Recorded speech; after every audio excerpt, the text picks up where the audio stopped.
Hello and welcome to Townhill Junction. This is technically the first layout update, but as you can see there isn't actually a layout. What we have been doing is getting the loft floored,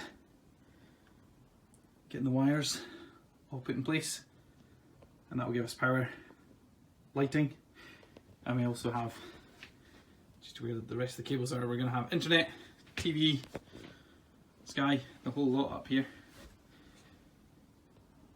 The hope is at some point in the next few weeks is to have some test baseboards. The idea is to run between these joists. It's fairly wide, about a metre between kind of this beams and this beam. That will run round the back down this side, and past these pipes. I've not decided if I'm going to move these pipes. It's a bit of a hassle. We've got ventilation and sewage vent pipes, so whether we'll design round them and turn them into a feature, or whether we'll move them, as we've already had to move this one, I'm not too sure.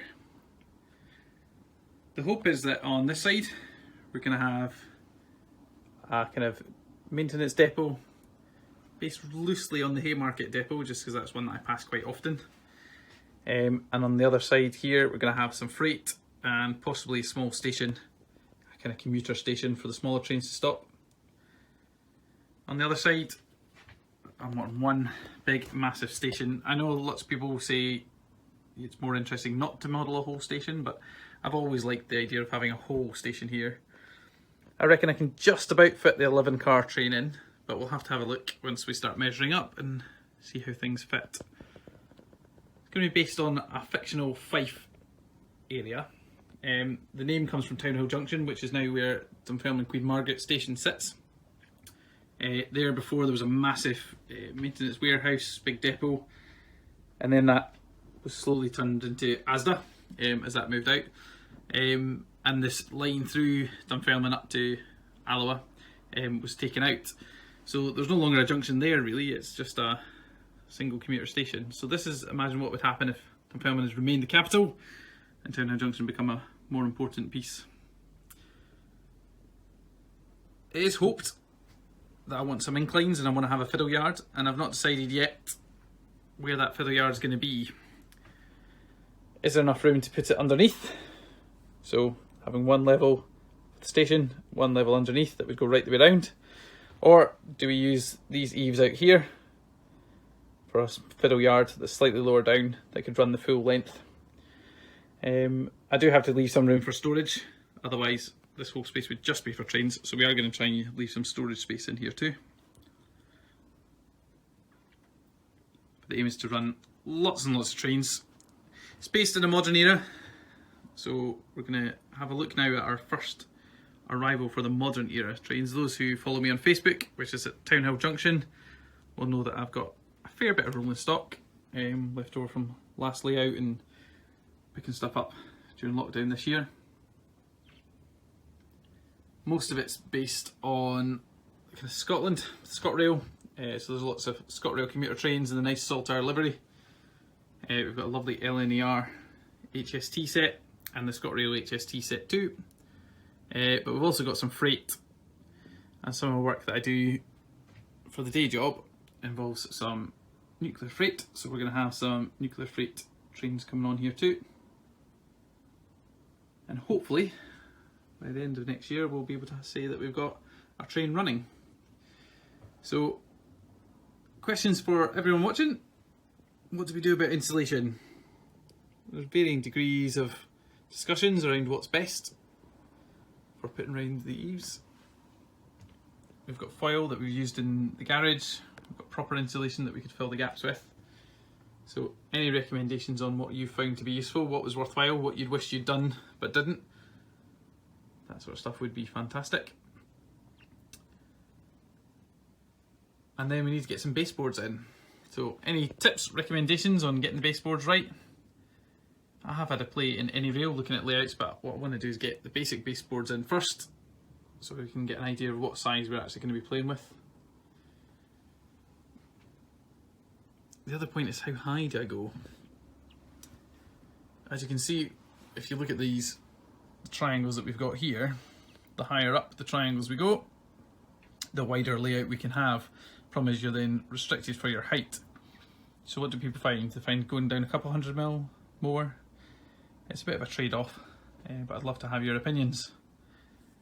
So this video is a bit more interesting. We're going to get what is now my favourite model already. It's never been run, but arrived yesterday. So we're going to get that up to the loft and show you it very, very quickly. And then we can all head off and enjoy the rest of our Christmas break. And hopefully I can get some photos up on Facebook of some test boards up here sometime soon. Thanks for watching. Please comment, please message us on Facebook. Always happy to chat. Always happy to look at your stock. Always happy to buy stock on occasion. But please get in touch. Let us know how things are going. And thank you for coming to Townhill Junction. And thank you for following us right from the start. And hopefully by the end of this year, you'll be commenting on, oh, isn't that great to see a train moving around the loft. So I hope everyone had a fantastic Christmas and you're enjoying your festive break. Those who follow me on Facebook, which is at Townhill Junction, will know that I've received a couple gifts this Christmas. Some from other people in the family and some people from myself. These were all wonderful gifts from my family. Do you even have a layout if you don't have your own name up on a board? So we've got some fantastic boards there with Townhill Junction that I'm going to put up in the loft, try and make it feel a bit more colourful up here. We've also got these amazing posters, these old posters for Dunfermline, which is where I'm from, and Arbroath, where a lot of the family's from. I've also got a selection of other ones which I'm going to dot around the loft to make it a bit more colourful up here, and hopefully we'll have some of the stuff in the background. We're also at the moment looking at when do we order some wood to get the baseboards up, and what else we do with the layout itself. What sort of layout do we actually go for, as we talked about earlier on. As you can see here, we have one of Bachmann's new Class 158s, 2-car DMU, very common around these parts of Fife and across the fleet. ScotRail, I think we're one of the first companies to get these DMUs set in. So we're going to quickly have a look. So Bachmann don't do them in the Saltire livery. We have asked. Say there's not enough market for it just now. So messaged the guys at Rainbow Railways who've done some amazing models and said, could you do one of these? And the results are absolutely spectacular. You can see here you've got the cab at one end, the lovely ScotRail livery down the side, the Saltire, which when they're put together you get the Saltire effect. And so let's take them out of the box and get some more of a detailed look at what the models look like themselves. So Bachmann use these plastic sleeves to keep everything safe inside the boxes. So if we slide that off, we can see already there's some additional detailing, pipes, brackets and the like, which we can add in later on in a plastic box, but so it doesn't get damaged. So if we unclip this here, and we lift the top off, we get the model itself. As we can see, there's a lot of detail on this model already, and I think Rainbow Railways have captured the ScotRail model fantastically well. We can see the cab detail in there. We can see they've got the snowplow, which is fitted to all the ScotRail versions, which at this time of year, as we've got a little bit of snow forecast, is probably not a bad thing. You've got wiper blades, the destination board, which says Edinburgh, they light up as well. Individual running lights at the front and cab lights.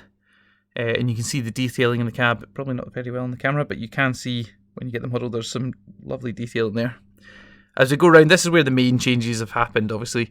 This is where the Rainbow Railway guys have put the new livery in. I mean, it looks absolutely stunning in the blue. You can see there's a lot of detailing in this model in terms of the interiors. Unfortunately, it's still in the GWR green, so we're going to have to try and get the body off at some point and paint that into the ScotRail blue seats. Other than that, it's perfect. You can see the luggage racks at the end. Unlike if anyone's got the Bachmann 170s in ScotRail, which you can usually pick up on eBay for if you get it for under £250, you're doing pretty well. The motors for this one is purely in this kind of the toilet compartment here at the end, where the doors are. So you can't tell it's there at all. I mean, it's absolutely stunning. The old 170s had them bang in the middle of the coach.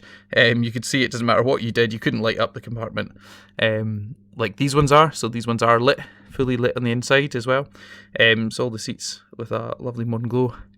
You can see, look at the amazing detailing around here. Tiny little bits that we'll try not break. Stickers on emergency stickers, high voltage, all that sort of stuff down the side.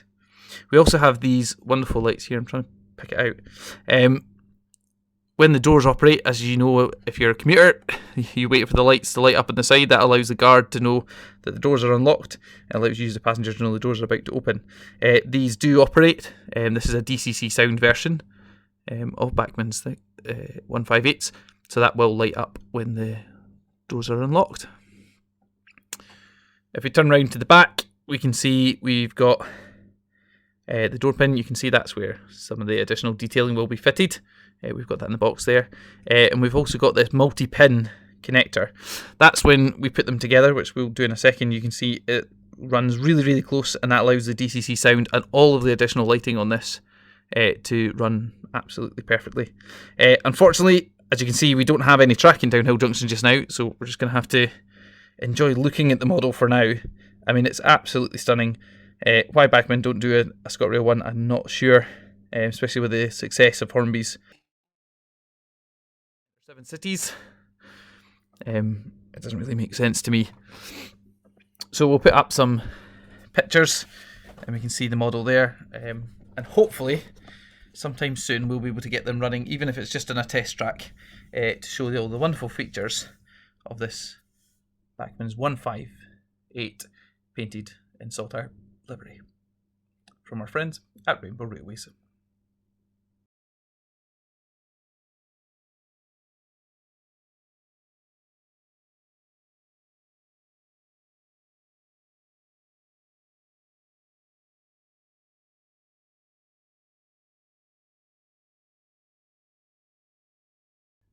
Now, I hate putting these down on the wood, but it needs must just now. We don't have any track up here, we don't even have any baseboard, so we're just on the boards at the bottom of the loft at Townhill Junction, but hopefully that will be resolving itself over the next couple months. And if you excuse the kind of the noise, we can see this wonderful model in all its kind of glory. It does just look so realistic. They come past here just less than a mile from the house. You see them quite a lot. I've left the pins off so you can have it see the pins there. And it's got a clip.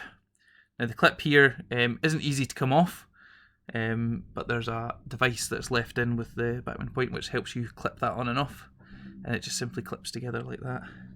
You can see also here we've got the detailing of the handbars for removing those sections in real life, and the vent detailing. Could do with a tiny bit of weathering, easy for me to say. The other point I wanted to highlight here is the door buttons. You can see it's, again, very prototypical. It's got all the buttons. Now, they don't quite light up, but I mean, the detail on this is superb. It really, really is. Let's go round to the back of the cab. Now, the 158s, you can have about 70 people in each coach, apart from when the rugby's on, and ScotRail tend to fit about 300 in each coach, and they're run all through Fife and through the East Coast. You also find these 2-car DMU units. They are run as 3-car units elsewhere in the country, but they're all 2-car units up here in Scotland. However, they will run in 2 pairs, so you'll get rakes of 4, and also in 6s.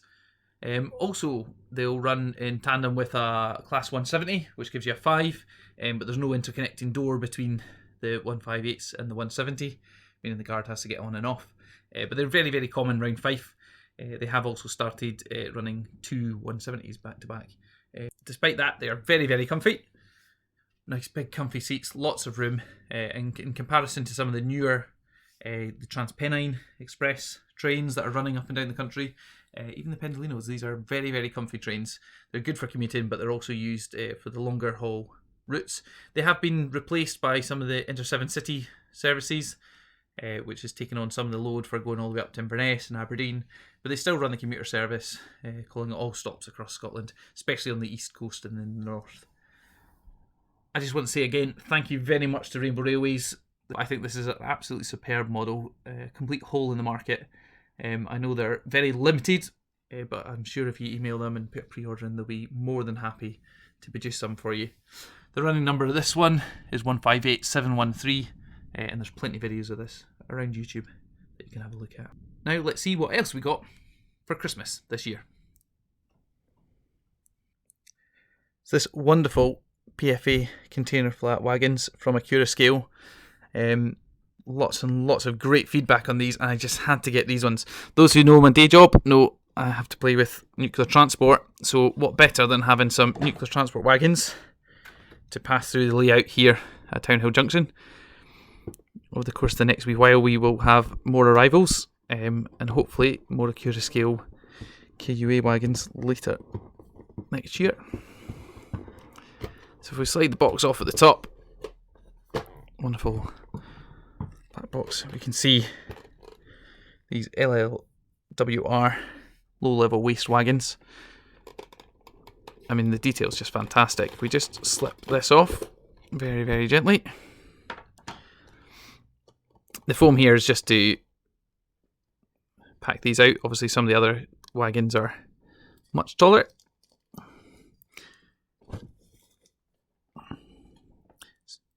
So you have these tiny third height ISO containers. These are designed for low level waste, and they go down to Drigg in Cumbria.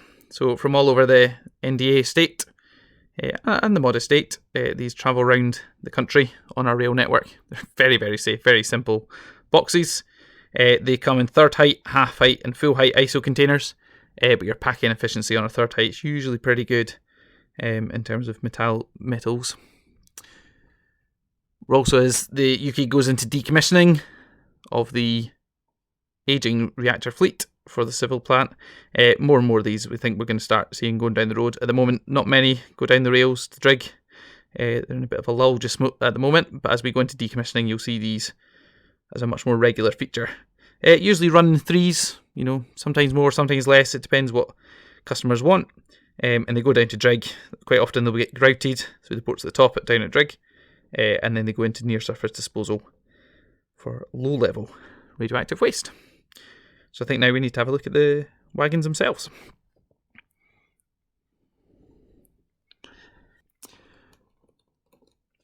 So if we take the wagon out and unwrap it, you can see it's actually nice and heavy.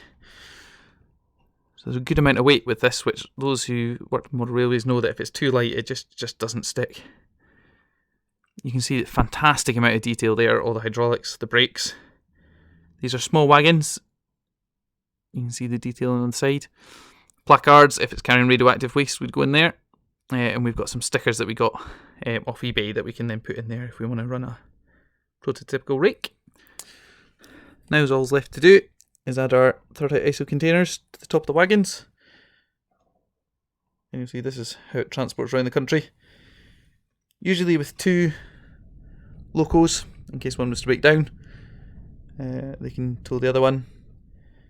You'll see usually DRS used to use which is the kind of government-owned department, the direct rail services. They do a lot of commercial work as well. You'll see them doing a lot of different freight runs.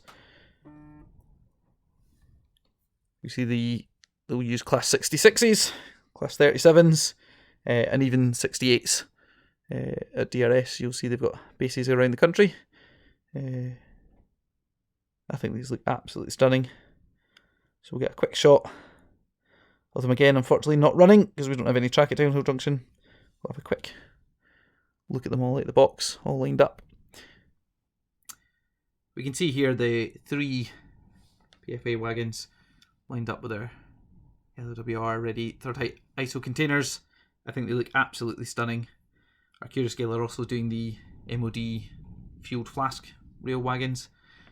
They're due sometime early 2021. Depends on the Brexit and everything else that's going on in the world just now in terms of getting stuff shipped to the UK.